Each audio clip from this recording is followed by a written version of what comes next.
bingung mau kemana, mending kita ngobrolin yuk mau kemana. Assalamualaikum warahmatullahi wabarakatuh.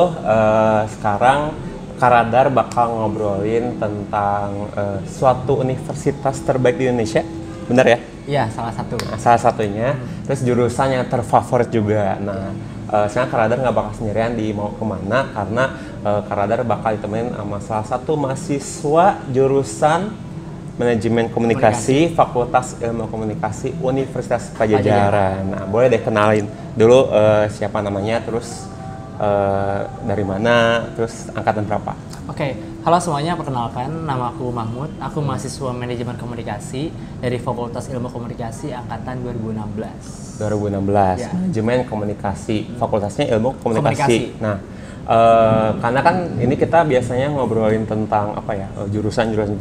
Tapi yang terkenal tuh kalau di Unpad tuh adalah fakultasnya malah, ya kan, Fakultas Ilmu Komunikasi. Emang di Fakultas Ilmu Komunikasi itu tuh ada berapa jurusan? Sebenarnya tuh Vkom ada 7 jurusan, banyak banget. Vkom 7 jurusan? 7 jurusan, banyak ada ya? Ilmu Komunikasi, Manajemen Komunikasi, Televisi dan Film, Hubungan Masyarakat, Manajemen Produksi Media, Jurnalistik, sama satu lagi Ilmu dan Informasi Perpustakaan. Oke, banyak ya? Banyak banget. Nggak hafal tuh apa aja tadi, tapi yang paling terkenal apa berarti? Paling terkenal biasanya orang-orang taunya ilmu komunikasi. Ilmu komunikasi, terus kalau Mahmud itu Mankom, di Mankom, Manajemen Komunikasi. Nah, di ketujuh jurusan ini yang selalu dilihat sama anak-anak SMA itu adalah ilmu komunikasi sebenarnya, iya nggak sih? Tapi apa sih bedanya dengan yang ke-6 itu atau ke-7 boleh dijelasin secara umumnya aja? Sebenarnya ada beda backgroundnya juga sih beberapa. Misalkan ilmu komunikasi itu fokusnya dia lebih ke riset juga, terus ada strategic planning, dia belajar jurusan-jurusan lain tapi secara garis besarnya aja gitu kan.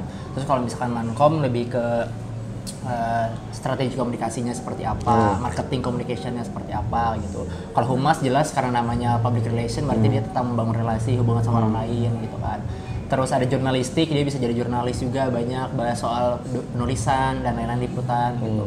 Terus televisi dan film soal produksi TV dan juga film itu seperti apa, cuma secara lebih banyak teori dibanding prakteknya gitu. Nah ada juga yang sekarang baru D4 itu S1 terapan namanya itu Manajemen Produksi Media. Manajemen Produksi Media. Nah, itu benar-benar khusus untuk produksi di soal media itu tadi. Oh, tapi itu lebih ke praktek banget ya? Prakteknya lebih banyak karena D4 itu.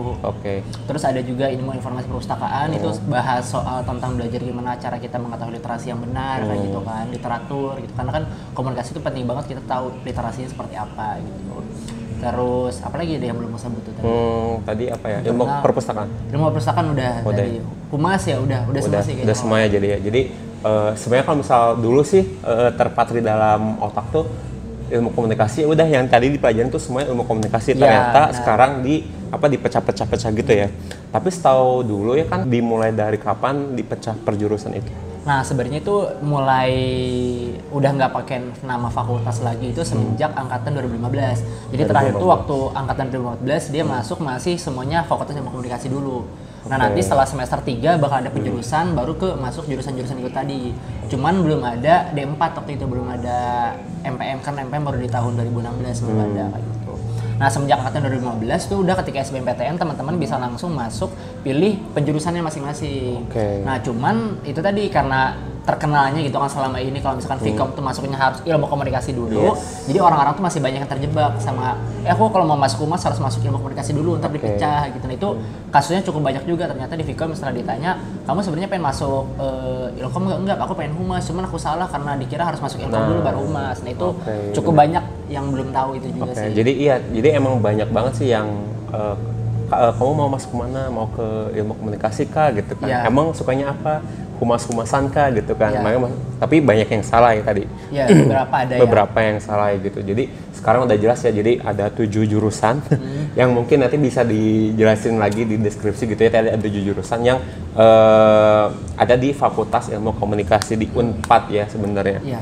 Nah, kalau semisal untuk lingkup kerjanya, apakah sama semua atau beda-beda? Sebenarnya komunikasi kan itu lebih ke ilmu general gitu kan, yang bisa masuk kemana aja. Sebenarnya tergantung bagaimana kita pengen masuk ke dunia mananya.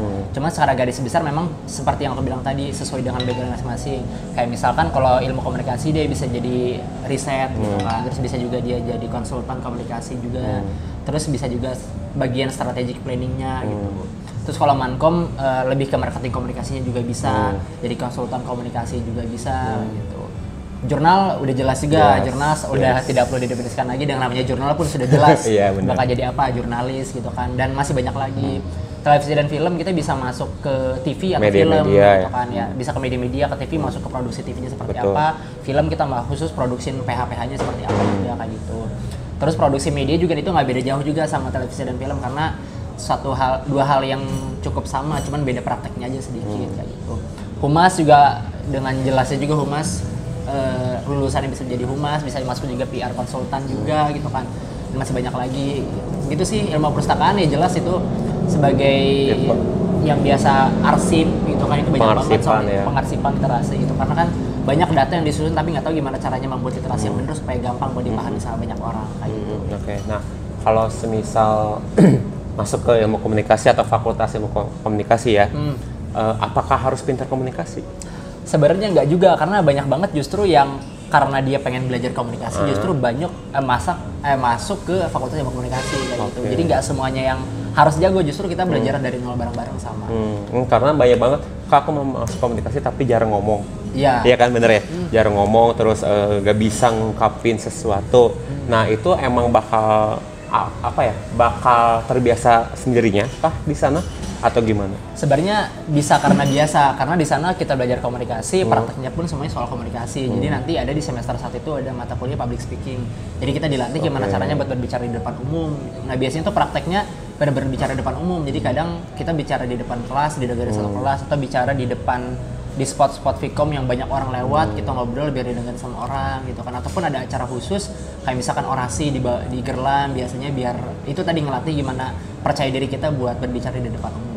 Oke, jadi jangan khawatir buat yang yang belum bisa ngomong, belum bisa ngomong sih, belum bisa terbiasa ngomong gitu ya di depan publik, tapi di Vkom itu nanti bakal terbiasa ya, karena emang bakal bareng-bareng lah ya biasanya. Nah, tadi selain yang D4, apakah ada lagi diploma tentang komunikasi di Unpad? Sebenarnya sebelumnya tuh ada juga D3 soal kevikoman, cuman semenjak ada D4 itu dihapusin semua, D3 nggak ada. Oh, sebenarnya D3 nggak ada ya? Iya, jadi naik dari D3 ke D4 sekarang. Jadi tapi itu D4 cuma itu satu doang ya? Cuma satu aja. MGM tadi ya?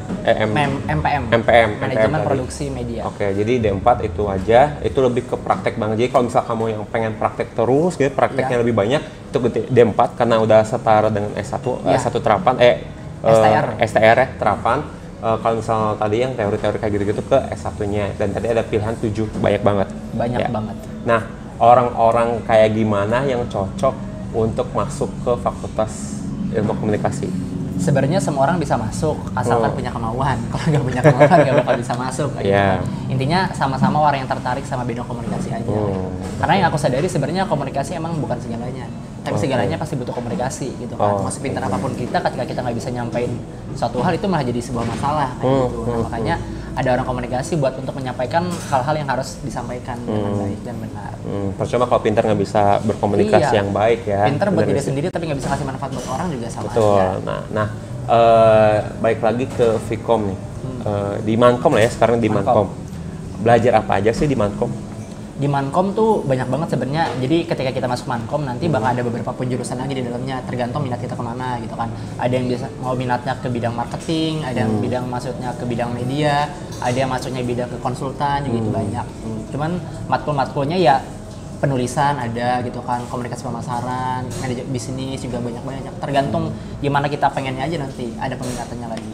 Oke, jadi tadi banyak-banyaknya apa ya? Ya manajemen dari suatu komunikasi atau marketing, manajemennya juga masuk gitu kan. Nah, kalau Mahmud sendiri lebih suka itu pelajaran yang kayak gimana tuh di Mankom? Atau anak-anak SMA tuh harus mempelajari apa sih di Mankom ya untuk mempersiapkan di Mankom tuh?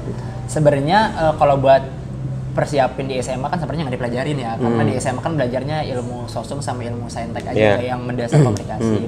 Cuman kalau yang aku suka sebenarnya di Mankom itu kita belajar gimana caranya strategi komunikasi, bagaimana kita merancangkan strategi yang tepat untuk komunikasi yang efektif kayak gitu. Itu yang aku rasa banyak kepake buat di banyak hal gitu ya. Gimana caranya kita nyampein komunikasi yang efektif, nggak perlu banyak waktu, nggak perlu banyak cincong, nggak perlu banyak langkah kayak gitu kan. Terus gimana caranya kita merancang suatu campaign yang ya itu bisa bermanfaat untuk banyak orang, dan itu juga masuk ke bidang komunikasi. Berarti kepake banget ya buat zaman sekarang ya. Zaman sekarang, apalagi sekarang yang media tuh udah menjadi dunia kita sendiri gitu. Jadi kadang kita kan mikir nih kita punya produk gitu kan, gimana caranya kita pengen produk biar bisa dikenal. Nah itu di Mankom jadi pelajarin gimana strategi komunikasi yang tepat, mulai dari megang plan-nya gimana, KPI-nya gimana gitu kan, pakai influencer atau enggak gitu kan, langkah-langkahnya juga.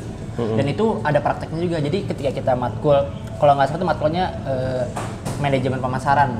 Jadi nanti kita masarin produk dan itu langsung terjun ke megang brand gitu. Selama kurang lebih 1 semester. Jadi nanti kelihatan growth-nya tuh, brandnya tuh dari awal sampai akhir tuh berapa, ada MOU-nya. Itu brand baru atau brand yang udah lama? Nah, biasanya tergantung dosen. Nah, kalau kemarin brandnya itu disengaja brand yang benar-benar lagi survive. Karena kalau brand yang udah baru kan sebenarnya nggak perlu dikasih lagi insight yang dari anak masih kuliah gitu kan. Kita coba bantu brand-brand yang lagi berkembang buat lebih dikenal lagi sih kayak gitu. Seru sih prakteknya kalau komunikasi langsung terjun.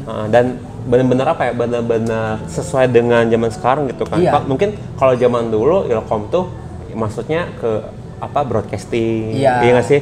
Ke tadi masih ke humas kayak gitu. Kalau sekarang tuh memang lebih luas lagi ya, ke digital terus digital ke media juga gitu. Jadi lebih banyak, malah lebih ke arah apa ya? Lebih ke arah bisa dibilang agensi nggak sih? Iya, agensi juga itu. Agensi ya? Oke, jadi kayak pemasaran, periklanan gitu kan. Nah, mau bedah-bedah lagi nih soal Mankom. Hal apa aja sih yang bikin kaget pas masuk ke Mankom? Kan tuh, misal kalau Radar kan di hal-hal yang apa ya, yang nggak diekspektasiin, tapi pas masuk ke Mankom, kayak gini gitu. Sebenarnya banyak banget sih yang bikin kaget pertama banyak masuk ke Mankom, karena ternyata di Mankom juga belajar filsafat yang ternyata nggak kepikiran. Kalau komunikasi juga belajar filsafat komunikasi, itu juga ada. Terus yang bikin kaget itu sebenarnya kita segala hal tuh harus ada perencanaannya yang matang gitu sih. POAC-nya, planning, organizing, activating, sama controllingnya itu benar-benar kepake di Mankom. Jadi prinsipnya tuh benar-benar gimana cara kita nge-manage suatu hal biar efektif. Nah itu yang kadang nggak kita pikirin, kadang kita pengen lakuin ya udah lakuin aja gitu. Ternyata kalau di Mankom tuh emang perlu dipelajari gitu, gimana cara langkah-langkahnya biar lebih tepat gitu, lebih efektif gitu. Berarti lebih apa ya, lebih manajemen waktunya juga lebih dinaikin gitu ya. Terus tadi belajar filsafat ternyata. Filsafat juga. Itu berapa semester? 2 semester. Jadi pertama tuh ada filsafat yang basicnya, terus ada lagi filsafat komunikasinya lagi. Jadi kita belajar mazhab-mazhab komunikasi dulu tuh ada apa aja gitu kan, mazhab-mazhab yang sebelumnya. Oke, jadi itu fungsinya buat apa? Karena kan mungkin anak-anak SMA udahlah Vkom nggak mau ketemu yang mikir-mikir, pengen itu cuman ngomong doang atau terus radio-radioan keren nih gua nih gitu kan. Ternyata belajar nih kayak gitu-gituan. Nah, itu apa aja? Sebenarnya itu tuh basic sih sebenarnya sih Kak. Jadi di Vkom tuh kan semuanya di semester 1 tuh kita ada TPB dulu tahap persiapan bersama. Jadi kita belajar mata kuliah yang universal sebagai dasar. Terus di semester 2-nya mulai tuh masuk tentang pendasarannya dari Vkom. Jadi biasanya yang ada di semua matkul di Vkom itu dasar penulisan, karena kan komunikasi harus bisa menulis juga semuanya. Nah itu pasti di setiap jurusan di komunikasi belajar penulisan dulu. Terus filsafat juga itu pasti ada di seluruh matkul yang ada di komunikasi, karena kita buat ngebedain mana yang benar-benar baik, mana yang benar gitu. Jadi secara harfiah dan secara maknanya juga, karena itu juga belajar gitu kan. Karena komunikasi kan masalah kita memahami sebuah makna gitu kan. Kadang menurut Kak Radar A maknanya B gitu kan. Terus gimana cara kita berpikir alur yang jelas secara efektif teoritisnya kayak gimana. Walaupun ya memang kadang suka sedikit pusing juga sih, karena shock gitu kan, belum pernah ketemu filsafat, tiba-tiba belajar filsafat. Iya gitu. sih. Karena ya benar tadi, mungkin dalam kehidupan pribadi juga pas ngomong A, orang lain tuh nganggapnya B C betul. Sampai Z kan, bener kan? Jadi di filsafat tuh belajar itu ya, cara memahami dan mungkin mempelajari logika juga. Logika berpikir juga. Oke. Menarik ya. Dan ada satu lagi sebenarnya yang perlu teman-teman ketahui. Jadi jangan sangka kalau misalkan masuk komunikasi itu kita cuma belajar untuk berbicara, enggak banget, tapi kita juga belajar ngitung juga. Ngitung ada banget ngitung. Jadi orang-orang yang kadang salah persepsi kalau misalkan masuk komunikasi, aku pengen masuk komunikasi biar gak usah belajar matematika. Salah banget. Karena kita